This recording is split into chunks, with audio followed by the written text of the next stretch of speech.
안녕하세요. 허브 경제TV입니다. 오늘 볼 종목은요, 원전 관련된 G2파워를 좀 보도록 하겠습니다.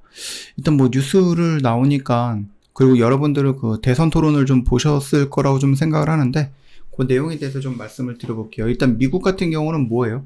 35년까지 35기가와트 신규 건설한다. 그리고 2050년까지 원전 300기가와트를 목표로 하겠다라고 합니다. 대형 원전에 대한 연장, 그 다음에 신규 모두 적극적으로 추진하고 당연히 소형 원전도 말할 게 없겠죠. 프랑스라든지 영국도 마찬가지예요. 얘네들도 이제 신재생 에너지 이쪽으로 좀 중심이 돼 있었던 나라인데 2050년까지 각각 최대 14기 이 정도를 좀 건설하겠다라고 얘기를 하네요. 그래서 24기가와트 증설 계획을 갖고 있고 자국의 원전 확대 국력을 총동원을 하겠다라고 얘기를 하면서 에너지에 좀 비상이 좀 걸린 것 같아요. 당연히 중국과 인도도 마찬가지인데 이게 정말 대단한 것 같아요. 중국 같은 경우도 뭐 150기, 인도 같은 경우는 22.4기가와트 정도 급속한 원전 비중을 확대하겠다. 중국은 솔직히 나라도 크고 뭐 이것저것 생산을 하거나 뭐 제조를 하는 공장이 많이 있기 때문에 개인적으로는 뭐 풍력, 뭐 태양 이런 것도 있겠지만 원전이 필요한 것 같기는 합니다. 걔네들 막 이제 석탄 떼오고 이런 것들 다 없애야죠. 그래야지 이제 환경이라든지 이런 것들도 좀 더 좋아지겠죠. 일본이라든지 스위스 역시도 마찬가지예요. 탈원전 기조를 후퇴하는 모습이 보여줬단 말이에요.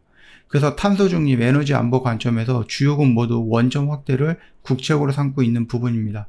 근데 이번에 국내 대선 후보별 원전 공약이 조금 차별화되고 있는데 일단 에너지 전환을 가속화하겠다. 뭐 석탄은 폐쇄하되 신재생 에너지라든지 이런 것들은 확대하겠다. 원전 비중에 대한 직접적인 언급은 없지만 재생 중심 기조는 유지하되 예전처럼 탈원전을 하지는 않겠다라는 얘기죠. 그래서 원전도 이렇게 조금 차곡차곡 좀 늘어나기는 하겠지만 재생에너지를 기준으로 해갖고 재생에너지의 비중을 조금 더 높이겠다라는 얘기를 하고 있어요. 근데 이제 김문수 후보 쪽에서는 건설 중인 또는 계획 중인 6개 차질 없이 완공을 하겠다. 한국형 SMR 상용화 추진을 하겠다. 이렇게 얘기를 해주고 있고, 뭐 개혁신당의 이준석 대표 후보도 대선 후보도 원전 확대는 지지한다.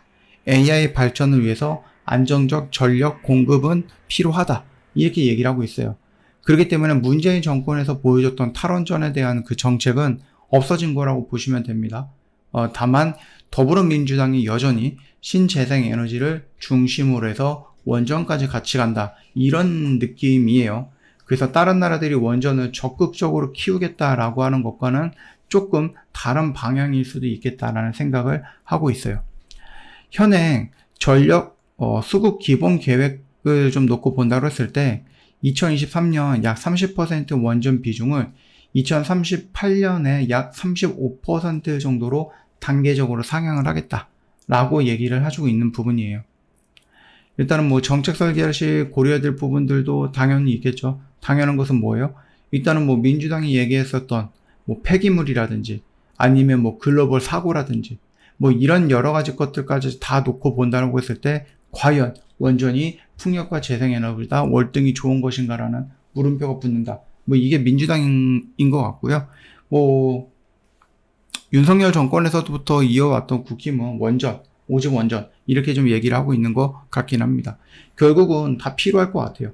원전뿐만 아니라 태양풍력도 필요합니다. 왜냐면은 우리나라 땅이 적기 때문에 이 원전 곳곳에 세우면은 곳곳에 뭐가 있는 거죠? 핵폭탄이 있을 수도 있는 거다라고 볼 수 있어요. 물론 북한이랑 우리나라가 뭐 전쟁이 일어나지는 않을 것 같지만 또 모르는 거라서 그렇기 때문에 그리고 우리나라 삼면이 다 바다기 때문에 바다의 해상 풍력이라든지 그리고 우리나라 사막은 없지만은 요즘 보니까 뭐 바다 위에도 태양광 설치하고 막 그러더라고요. 그렇기 때문에 이런 것들도 많이 활용을 해보면 될 것 같고 그리고 이건 예전에도 말씀드렸듯이 모든 집 위에 모든 집이라고 하긴 좀 그렇고 일단 집 위에다가 조그만 태양열 같은 거 그냥 설치하는 것이 된다라고 했을 때 굳이 산을 깎고 논바닥에다가 이 태양을 설치할 필요도 없지 않을까라고 생각을 하고 있기는 합니다. 그래서 일단은 글로벌 시장에서 원전을 확대하고자 하는 느낌, 그 계획이라든지 근데 우리나라 대선 후보들의 토론을 보니 일단은 그 가장 유력하다라고 하는 민주당에서는 이 원전에 대해서는 대폭 상향을 하겠다 그런 느낌은 없는 것 같아요. 그 점은 좀 구분해서 좀 보시면 될 것 같습니다. 그 체코에서 계속 얘기가 나오는데요. 지금 이거 지금 24조 원이 걸린 계약인데 법률 검토하고 유럽에서 계속해서 뭔가 압박을 하고 있는 것 같기는 하죠. 예, 그래서 구두로만 일단은 좀 진행을 한다라고 얘기가 나오고 있기는 합니다만, 일단은 뭐 큰 문제가 없으면 그대로 진행이 될 가능성 충분히 있다. 이거 정말로 오래 끌어왔거든요, 체코 원전들. 그렇기 때문에 조금 더 기대해 볼 필요도 있겠다라고 좀 말씀을 드려봅니다. 지도파워가 오늘 뭐 이런 이슈가 나왔음에도 불구하고 세계 원전의 확대 이런 이슈가 나왔음에도 크게 움직임은 없었습니다. 시장이 조금 좋지 못했던 모습을 보여줬고, 체코에서 일단은 조금 뭐라 그럴까요? 지금 예상하지 못했던 뭔가가 지금 좀 살짝 나오면서 깨끗했던 도화지에 점 하나 그려져 있거든요. 이 점이 어떻게 될지 모르겠어요. 이 점을 시작으로 해서 이렇게 그림이 그려지면은 좋은 거고, 그냥 내가 그림을 여기서 시작하려고 했는데 내가 붓에 그 먹물이 그냥 하나 뚝 떨어져서 여기서 점을 만들어서 이게 오게티가 될 수도 있는 거니까. 어떻게 될지는 모르겠지만 일단은 원전은 글로벌 시장도 마찬가지고, 그리고 예전처럼 그 문재인 정권에서 완전 탈원전 이런 것들을 외치는 건 아니기 때문에 긍정적으로 우리가 볼 수 있을 것 같고, 결국 데이터 센터라든지 AI의 성장은 전력이 필요한 거니까 그 전력 부분에 대해서 안정적으로 가져올 수 있는 것들은 원전이 답이긴 하죠. 원전이 답이니까 여러분들 너무 걱정할 필요는 없을 것 같고, 지금 당장에서 이 구간보다는 우리는 10,000원 정도를 일단은 단기적으로 여기가 첫 번째 저항이고 여기가 두 번째 저항이니까 여기까지 올라오는 거를 따라가 보겠다라고 말씀을 좀 드려보도록 하겠습니다. 저하고 경제TV 공식 채널 보시면 정말 중요한 것들만 올려놓고 있으니까 꼭 체크해서 여러분 걸로 만들어 가시고 이걸 보고 매매해 보시면 도움이 많이 될 겁니다. 저희가 어른 이들을 위해서 준비했던 이벤트, 여러분들 푸짐한 선물 준비해놨으니까 다 챙겨 가시면 도움이 될 겁니다.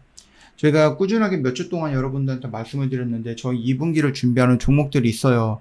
두산 에너빌리티 먼저 정리가 됐죠. 나머지 종목들도 충분히 움직임이 좋습니다. 물론 이제 여러분들이 들어가기에도 굉장히 유리한 구간이다라고 생각을 하니까 나는 2분기는 좀 늦은 것 같아. 아니에요, 여러분들. 2분기 지금 진행하고 있는 거 바로 들어가시면은 남들보다 그래도 시간을 더 단축할 수 있지 않겠습니까? 좋은 기회다라고 생각하시고요.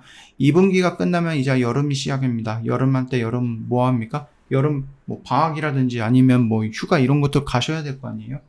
2분기를 준비하는 종목으로 충분한 수익을 내고 여름 휴가 다녀와서 3분기를 준비하는 종목으로 다시 접근하자. 굉장히 깔끔한 시나리오 아닙니까? 예, 괜찮습니다, 여러분. 공식 채널에 보시면은요, 뭐가 있습니까? 맨 밑에 클릭을 하시고요. 저희한테 문의를 남겨놓으시면 될 것 같아요. 저희는 뭐 스윙이면 스윙, 단기면 단기 열심히 매매하고 있습니다. 오늘도 고생 많으셨습니다.